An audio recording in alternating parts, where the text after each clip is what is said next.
I was planning on doing something else this month, but about midway through July, we lost an icon. It's always sad to lose an icon, even when that icon had a good long run, and everyone else in the world is already paying tribute to this icon, so nothing I say here will be original, and I don't really have time to give this icon the detail he deserves, because there isn't enough time in the world to do that. But I still have to say what I have to say. My obsession of this and every moment is Bob Newhart.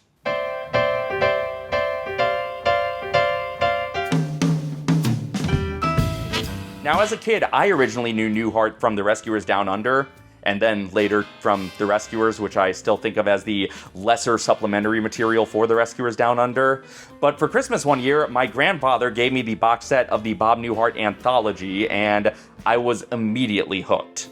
My grandfather passed away last year, so I'm kind of eulogizing him at the same time as eulogizing Bob here. Their impacts on my life are very intertwined. I'm going to make you laugh for an hour and 15 minutes, an hour and a half. Well, that's kind of a conceited thing to say. So you better be able to deliver. He's a low-key kind of guy, but with all the nonsense, he's a brilliant man. It proves that. You ask him. You know, I've always said that Bob Newhart was the Fred Astaire of comedians. He makes it look so easy. I'm always telling Bob that it's time for him to be a legend already. It is impossible to overstate the influence Bob Newhart had on me. It's impossible to overstate the influence he had on basically every comedian since him who influenced me. The only influences of mine who weren't influenced by him are the ones who influenced him, and even some of them later became fans of his. Jack told me one time, I was at the Crescendo, and he said if he were ever in the audience, I should finish whatever routine I was doing and immediately do the Abe Lincoln routine. That was his favorite. So I was closing, it was closing night at the Palmer House in Chicago, and Jack was opening, so he was in the audience that night. So I finished whatever routine I was doing and immediately went into the Abe Lincoln routine. And after the show, Jack came back to the dressing room and said, "You left out this, and you left out that, and you dropped this, and you dropped that." And he was right. Over the years, and maybe I wasn't even aware of it, that I dropped it. But that's how familiar he was with the routine. And of course, now we all know he's an icon, but it didn't always look like it was in the cards. George Robert Newhart had many jobs when he was young, mostly as an accountant. This gave him a healthy distaste for bureaucracy, something that would shape his sense of humor. My first real jobs in the workforce were back in Chicago in accounting. At the end of each day, I had to reconcile what was in the cash drawer with the receipts. It was always close, but it never balanced. Finally, one day, as everybody was leaving at 5 and I was facing a couple more hours of work, I pulled $1.67 that I was short out of my pocket and put it in the cash drawer and called it a day. A few days later, the cash drawer was over $2.11, so I took the $2.11 out of petty cash and I pocketed it. After several weeks, Mr. Hutchinson, who was head of the accounting department for the Glidden Company, discovered my shortcut to balancing petty cash. "George," he lectured me, "these are not sound accounting principles." I said, "You know, Mr. Hutchinson, I don't think I'm cut out for accounting because this makes absolutely perfect sense to me. I mean, why would you pay me $6 an hour to spend 3 or 4 hours trying to find $1.40? I mean, it's much easier if I just make up the difference out of my pocket because I'll get it back next week." Oh look, a stammering introvert who takes issue with rules he didn't understand. Can't imagine why that guy resonated with my undiagnosed neurodivergent self. Even when he was starting to look into getting into comedy, he didn't originally set out to be a stand-up comedian. Early on, he tried writing material for other comedians, but when Don Adams took a routine from him without actually buying it, he decided that he might as well do his routines himself. So in a way, I'm indebted to Don Adams. We later on in our careers became good friends and often used to joke about the submarine commander. See, Bob should have retaliated by modeling his sitcom after Don's. It's not the Bob Newhart Show, it's the Bob Get Smart Show. Dun da da da da da da da da da. You know, it's instead of walking through Chicago, he's walking through the doors. It makes sense in my head. He also tried being part of a comedy duo, but when his partner moved away for another job, he took the sketches they were working on together and adapted them to monologues, making them one-sided conversations. He got the attention of a local DJ, who introduced him to the head of the newly launched Warner Brothers Records, who immediately offered him a deal to record his next live performance. Problem was, at this point he had never done a live performance. So to record his first album, 3 performances were booked. Only 2 of them ended up being usable. And the one on Friday, there was a drunken woman in the front row, and she kept saying, that's a bunch of crap, and just kept repeating it. And so we listened to the tape, and she was clearer than I was. So we had 2 shows. 2 shows on Saturday to get the album, which we did. And yes, he was extremely fresh-faced and new to the game and didn't really know what he was doing. I did my 12 minutes, and I came off, and the audience was applauding. And the maitre d' said, go back out. And I said, well, that's all I have. Right. He said, well, go back out. They're applauding. So I went back out, and I said, which one would you like to hear again?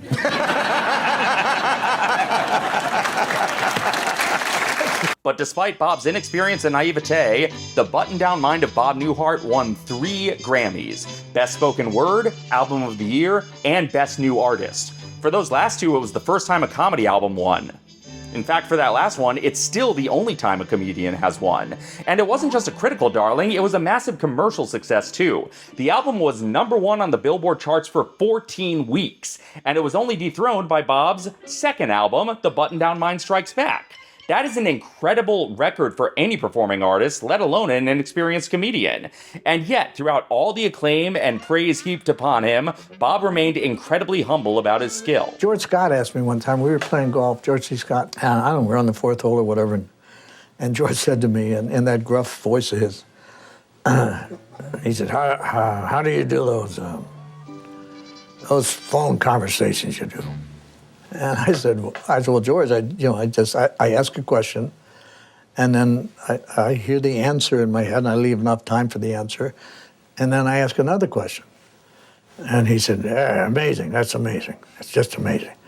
And I thought to myself, I said, no, George, Patton is amazing. Bob Newhart's albums are full of brilliant routines. Most memorably, he has the one-sided phone conversations. Yeah, who is it, Murray? Sir Walter Raleigh from the colonies. Oh, yeah, put him on, will you? Harry? Yeah, you want to pick up the extension? It's Nutty Wall again. The one-sided conversation gimmick gave Bob a lot of material to work with. Sometimes he would be just a wacky guy saying wacky things in a world gone mad, but just as often he would be the straight man getting laughs off of the implied punchlines on the other side of the conversations. You're a little late reporting in, aren't you, Willard?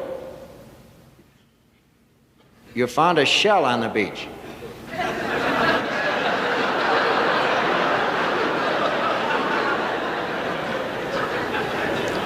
You think that's unusual, do you, Willard, finding a shell on a beach?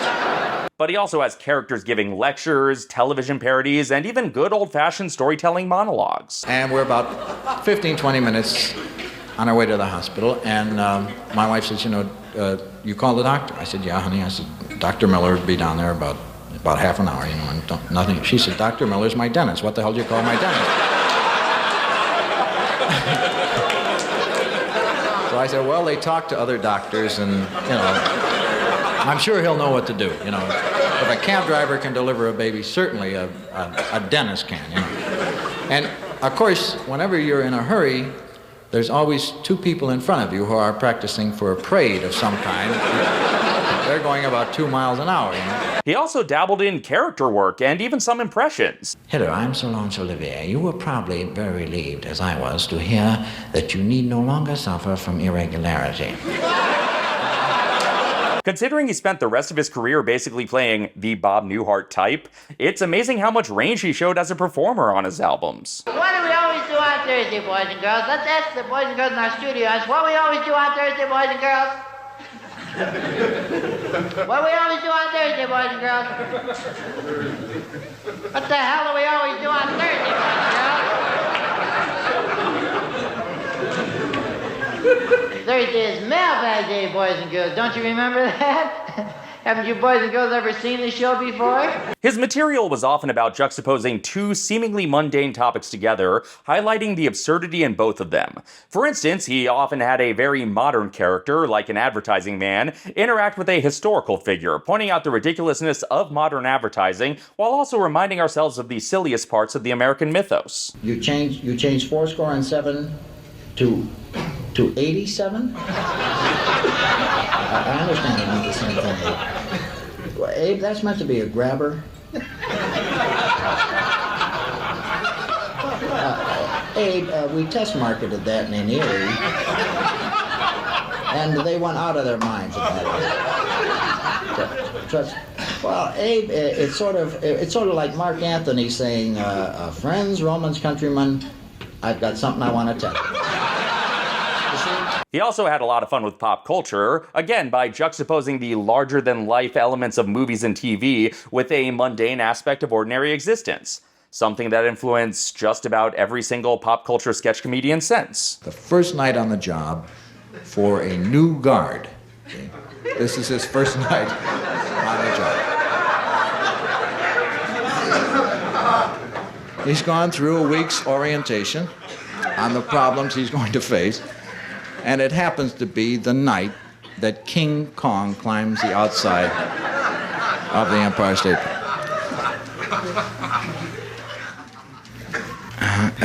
Hello, Mr. Nelson.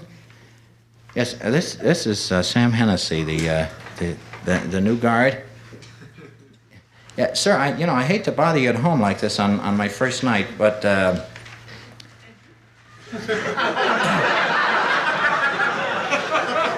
See, something's come up, sir, and it's not covered in the guard's manual. He also extrapolated entire routines from his own anxiety, building a world where the worst-case scenario he could possibly imagine would be true, but it would be hilarious. His fear of flying was a common source of material. After we were out about 2 hours, a captain came out. He gave one of those addresses they all give, and I'll never forget it, and this is why I don't fly anymore. It came out like this. You're the navigator, you ought to be able to figure out where the hell we are. In most of his routines, his character was trying to make sense out of a nonsensical world. Comedy is a way to bring logic to an illogical situation, of which there are many in everyday life. I've always likened what I do to the man who is convinced that he's the last sane man on earth. And sometimes he truly was playing the only sane man, but sometimes his character was oblivious to the fact that they themselves made even less sense than the world they were trying to make sense of. Yeah, this is what we call rustic. This is kind of your rustic home. Well, of course, that's a question of semantics. You know, when does it quit becoming rustic and start becoming ramshackle? You know, it's kind of hard to... It's a wonderful family home, though. It's got seven bedrooms and 1 bath. He definitely had a lot of fun with characters promoted well past their station in life, which, again, just a source of comedy for literally everyone who's come after. I don't know how many of you men know this, but the Codfish holds a record for the most Japanese tonnage sunk, being comprised of 5 freighters and 15 aircraft carriers. A truly enviable record. Unfortunately, they were sunk in 1954. The submarine commander became the basis for several jobs I held on the big screen, because he was the perfect representation of the Peter Principle. You rise to your level of incompetency. The routines on his albums became so popular that his fans treated them more like songs than like stand-up, and would want him to do the same routines they heard on the album when they saw him live. So even though he never really stopped coming up with new material, he still was repeating the same routines from the first album for decades. And it was always a blast to watch him do it. I looked under unauthorized personnel and people without passes, and apes and apes' toes. Apes and apes' toes. There's an ape's toe sticking through the windowsill.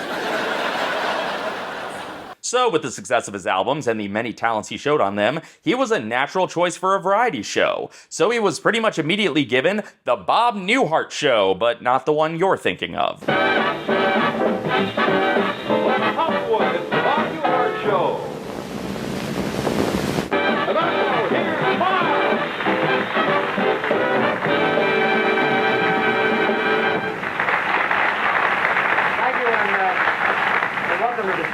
tonight, once again, we're going to grapple with some of the major issues of the day. This variety show won the Best Comedy Series Emmy and was nominated for Best Writing for a Comedy Series, but it wasn't a ratings hit, and Bob didn't particularly enjoy doing it anyway, so it ended after only a single season. I myself have never been able to find very many episodes of it, and it's mostly remembered as a footnote in Bob's career.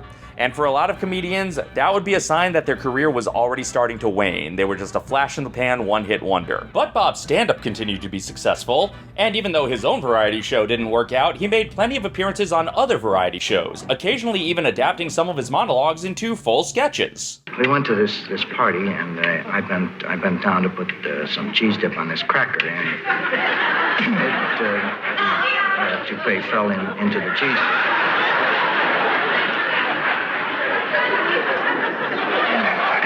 Everyone quit having cheese dip. Now, would you want a full exchange on it? Well, I liked a straight man who didn't laugh. So 11 years later, Bob was once again given The Bob Newhart Show, and this time I do mean the one that everybody knows and loves. Bob's success at getting laughs from being his own straight man made him the perfect lead for the sitcom, created by David Davis and Lorenzo Music. Yes, that Lorenzo Music. Music also co-wrote the theme, Music, with his wife Henrietta, and it's a banger.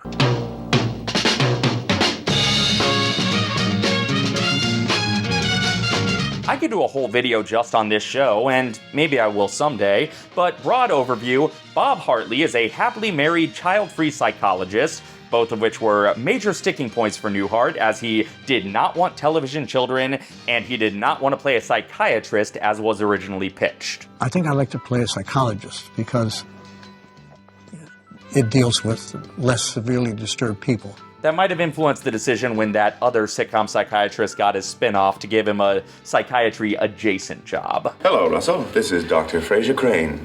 I'm listening. Bob's wife, Emily, was played by the late, great Suzanne Pleshette, and their chemistry was way more electric than you may expect the chemistry to be between a former Hitchcock girl and a former accountant. They were surrounded by a fantastic ensemble cast that included Major Healy, the then future voices of Edna Krabappel and Stu Pickles, the voice of Piglet, and so many more. The show was sharp, funny, human, and inadvertently inspired the first known TV drinking game. Janine, excuse me, I didn't invent Hi Bob, and I didn't ask anyone to play Hi Bob tonight. I mean, if it were up to me, I'd have it banned. Listen, forgive me, Bob, but I have a hard time believing you don't have something to do with the game Hi Bob. The show was a great translation of the Bob that everyone knew from stand-up. The first aired episode was about a recurring motif in Bob's work, the fear of flying. You know those people you're going to New York with who are afraid to fly? Yeah. I'm one of them. Why? That's just stupid. Do you tell those people in your workshop who are terrified of flying that they're stupid? Well, of course not, honey, but I don't love them. And the show was sure to work in as many opportunities for Bob's one-sided phone calls as possible. Food? What's ever traditional after a funeral? 2 pies and a layer cake, fine. Little individual pizzas? Well, Victor was Italian. Yeah, his name was Victor. I wouldn't write it on the cake, no. The show ended after 6 successful seasons, and 4 years later, Bob starred in another sitcom, Newhart, created by Barry Kemp and developed by Sheldon Bull, with a gentler but equally catchy theme tune by a little composer by the name of, Henry Mancini?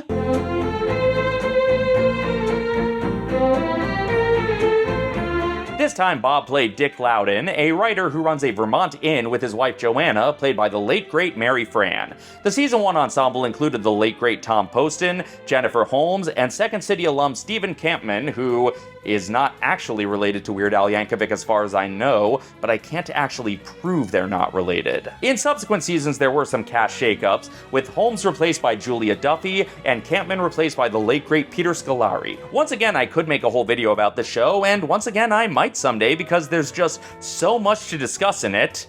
even though in the popular consciousness, everything else about the show was kind of upstaged by two specific elements, namely a particular trio of supporting characters. I'm Larry, this is my brother Daryl, that's my other brother Daryl. And the twist in the finale. Honey, wake up. You won't believe the dream I just had.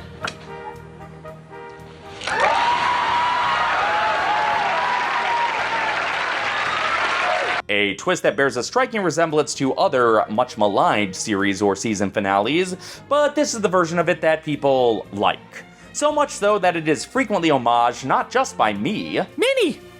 Honey, you won't believe the dream I just had! But by the cast of basically every other show doing a long-anticipated finale. I was his meth dealer. And often they'd even get Bob to cameo in them. Bob Newhart? What are you doing here? Hey, Guy, it's your dream. It's your dream. Your dream. Your dream. Interior. Okay. Bedroom. Bedroom. A light switches on.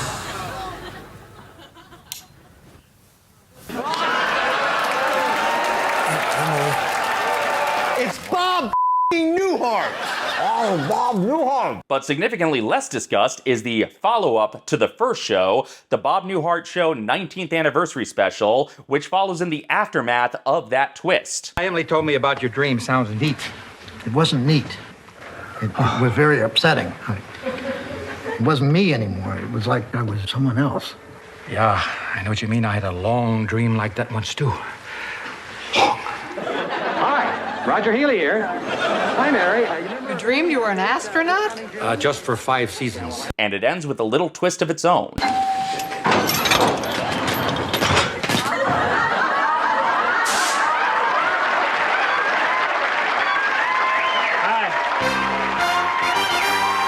Also, it's worth noting that before Bob wakes up with Emily, Dick was hit in the head by a golf ball, so how do we know that the Bob Newhart Show isn't the dream within Newhart, huh? I mean, we're pretty sure it's not, but, you know, you could have a contrarian fan theory if you wanted. In the decades that followed, Bob starred in 2 other sitcoms, one called Bob and one called George and Leo. And I haven't watched all of them, even though they're very short, but what I've seen of them I think are still good, but they were never the smash success that the first 2 sitcoms were. Now, there's absolutely no shame in that. Most comedians don't even get 1 smash success TV show, let alone 2.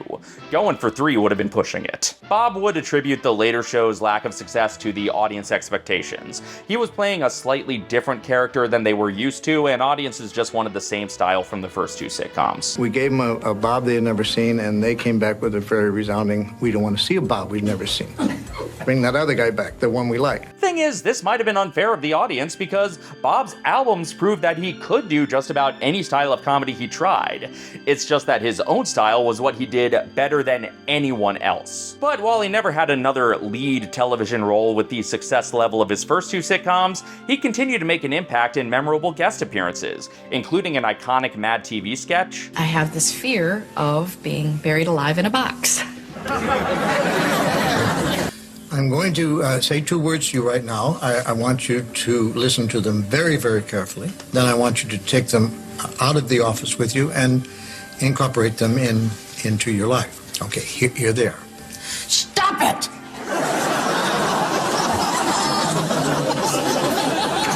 I'm sorry? Stop it! Stop it? Yes, S-T-O-P, new word, I-T. As well as a run on Desperate Housewives, a turn on ER, and an Emmy-winning recurring role on The Big Bang Theory, plus supporting roles in movies like Elf and Legally Blonde 2. And he was frequently the very best part of award shows. If the Emmys run 1 second over 3 hours, Bob Newhart dies.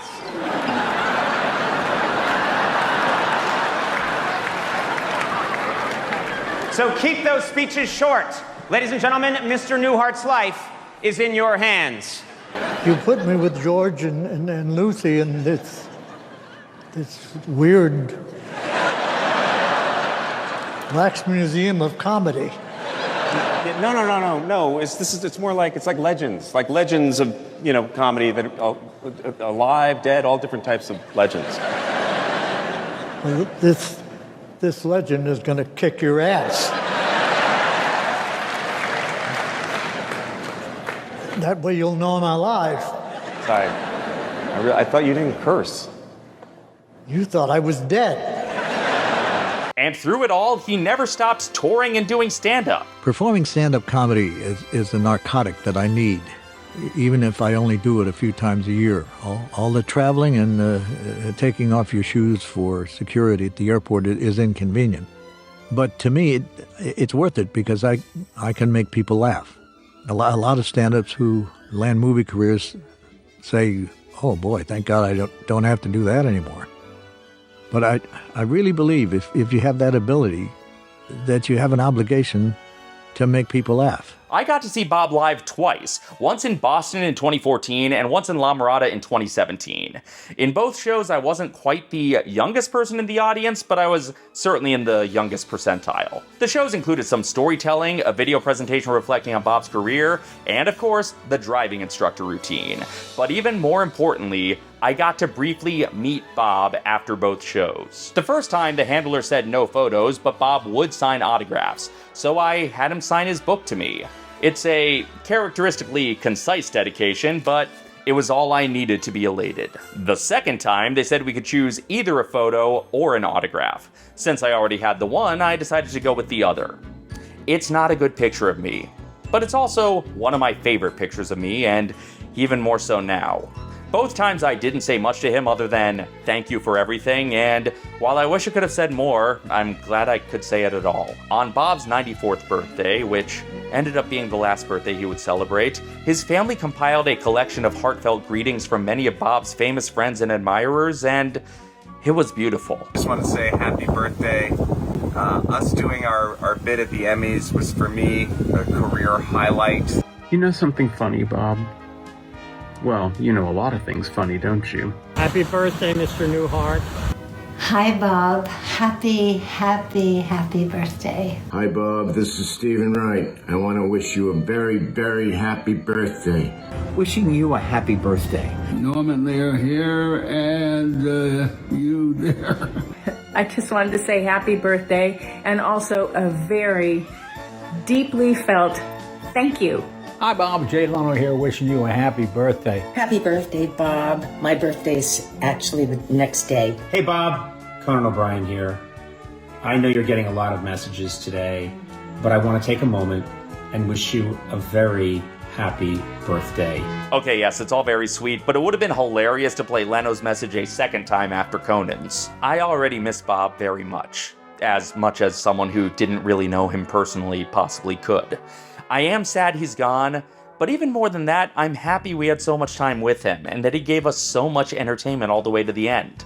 It's been beautiful seeing all the outpouring of love for him from colleagues, friends, and fans. Never before told stories being told, never before seen photos being shared. Like, how has there been a photo of Bob Newhart and Charles Schultz this whole time and I'm only just now finding out about it? That would have been 13-year-old me's Roman Empire.